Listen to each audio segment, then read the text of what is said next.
What you've basically got here is the engineers each have a pit cart to themselves, and on the screens they can basically see the live feed, so they know what's going on in the race, they can see where their cars are and that kind of thing. And on top of that they've got the timing screen, so they can see also where they are relative to the opposition, and mainly the telemetry.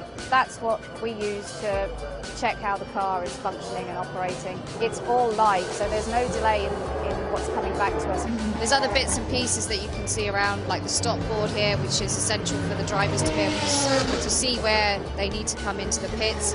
Basically, there's a fuel rig up here, which is obviously where we fuel from. It gives us a readout of how much has gone into the car. In addition, you can see the seats are hanging up there. Those are actually inserts because each driver is obviously a different size. We need to kind of go back to the garage now, so we need to get out of the way from these guys here. Basically, this is the last place you want to come back to in the race, because this usually means that you've got damage on the car and we need to sort stuff out.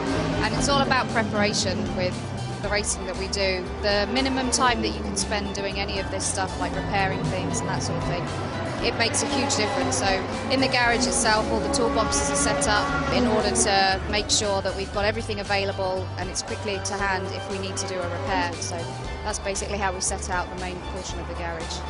I'm just going to explain a little bit about the tyres. The only two types of tyre we can use in America. There's the wet tyre and there's a slick tyre. The slick tyre actually comes in a number of different compounds, whether it's soft or a medium, and all of those kind of things really depend on the temperature that we're operating at. So for example, as it's getting cooler, we may consider going to a softer option of tyre. If you look down here, you can obviously see all the tyres for both the cars. They're separated out into two sets, one for each car, and they're prepared in terms of what the engineers need for each car and what they basically want to do with them through the next, say, 4 or 5 hours. It's about endurance racing, so it's trying to minimise the amount of time you spend on the one tyres. We have a lot of that information which is based on lap time, but a lot of it's also information that we gain back from the Michelin engineers who do a lot of analysis on the tyres as they go through the race week. Back here we've got a lot of the spares and that sort of thing that we have prepared for the race. So what you can see in front of you is the nose for the number 1 car. It's basically prepared per car, so everything's then allocated and laid out in a specific order so that if there's an issue, it can all be found very, very quickly and there's no wasting of time in the pits. Everything that you can think of that ever needs to be replaced is situated in this area.